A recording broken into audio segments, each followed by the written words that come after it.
Hey Xtra, aka DJI, I think. I got questions. Releases have kind of happened. And I've talked about this a bunch on my channel, and I'm probably exhausting some of you, but I think some of you are enjoying the drama as much as I am because it's a weird time in the camera world right now. So I have the Insta360 Luna Ultra. I'm shooting on that right now.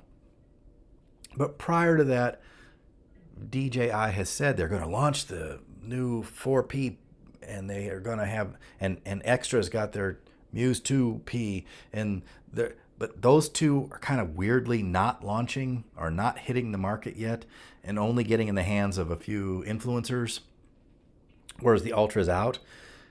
And now that I've seen some of the influencers actually be able to review the camera, the Muse in particular, out from under an NDA, there's some interesting and weird things and weird choices that have been made for that camera.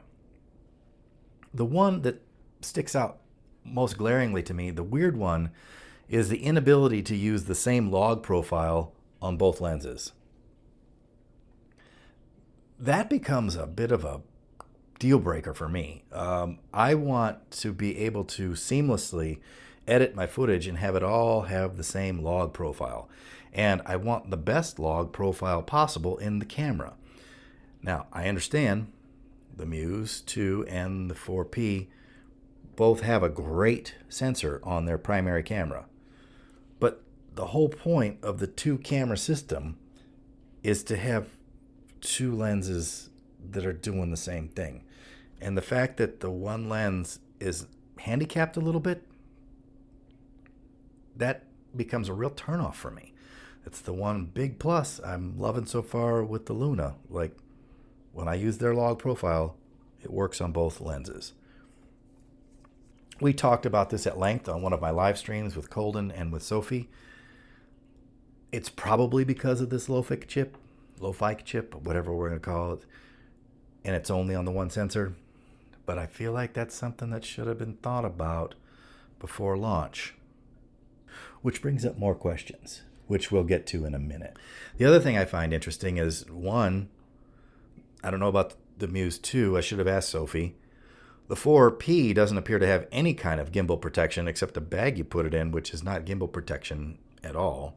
It only comes straight into a pouch. So I'm a little bit skeptical on how I would protect my gimbal. And it also comes with this, like, I don't know why it came with this instead of just a case. Like, this basically just fits the gimbal and can almost not fit anything else inside. And a number of people who have reviewed it have showed it rattling, like it's very rattly and loose. Do you hear that? Is that intentional? Is it some kind of, we're protecting the gimbal somehow?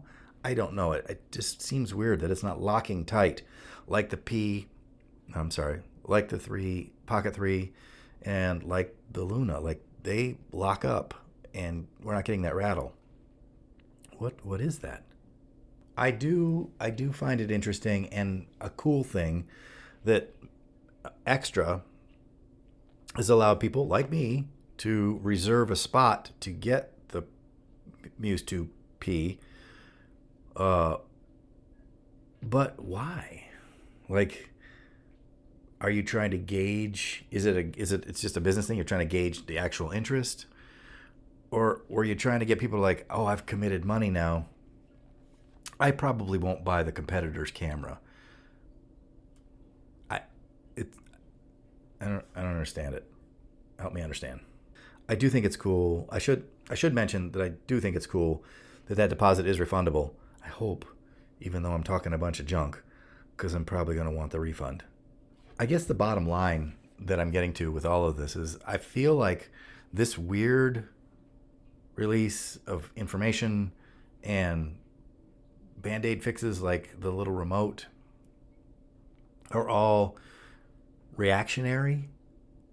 I do feel like DJI and or Xtra or separate Xtra got caught off guard by this release and have been trying to mitigate the bleeding as much as possible so that they could maintain their market share. But unfortunately, in the US, it's not even an option right now.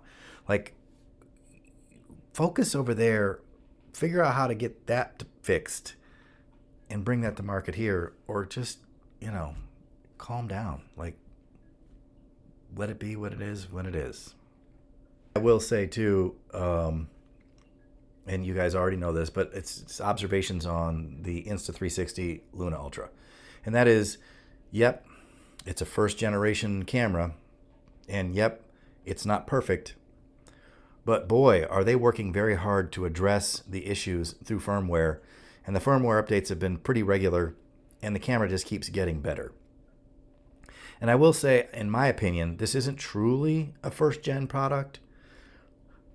They've made gimbals for their phones before, so they're familiar with the gimbal tech.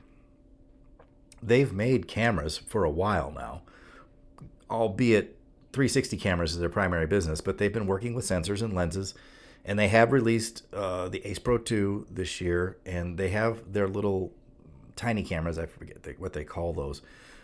So they've been working on cameras, and I think all of that knowledge has gone into this. So it's not really it is a first gen version of this form factor, but a lot of R&D has gone into other cameras that have all led into this camera. So I think it's a safe bet, because it's not like we're buying something from, company A who we've never heard from before, and they just came out with this really cool camera. Bam. No. This is a company that's had some real experience, some real market share, has dug deep into GoPro's business model, and now they're taking a swing at DJI directly. And so it's to me, it's not a first gen product. It's sort of a gen 1.5. Can there be improvements? Absolutely. But there can be improvements on all of the cameras in all of the world. No, there's never been a perfect camera yet. Some reviewers have also mentioned that the log profile stuff isn't available in any of the slo-mo frame rates, which is also weird, which also, that's another thing. It's been reported that there's two different slo-mo options, that your 20 millimeter lens does the full 4K 240, which is awesome, not taking that away,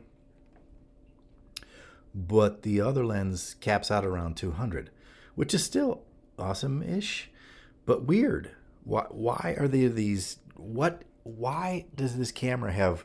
It's like you didn't buy a camera with two lenses. You bought like a camera with two cameras, and I think that's what is confusing and interesting, and makes me almost think like, here's the tinfoil hat time. DJI had spies at Insta360, and they found out this camera was coming, and they knew what it was going to do, and it was scramble time over at Camp DJI to like, whoa, they're doing this, and they're doing this, and they're doing this. We got to figure out answers to all of those things, except they didn't fully get at the answer because they were so far behind that now we're hitting, and it's not hitting. Well, I hope some of you enjoyed this. I'm sure I've really irritated some people. And before you just light me up below, remember, I love DJI. I have a bunch of their cameras, 3 of their drones. I really like the company. I just feel like they fumbled the ball on this release. That's it. I'm not dumping on them. They've got a great user interface. They've got a great ecosystem. And apparently, this is my first test, a superior mic system. Like, DJI is killing it. I just wish they had killed it with this camera release. So if you're still here and you don't hate me yet, please be sure to like, share, and subscribe, and I'll see you soon.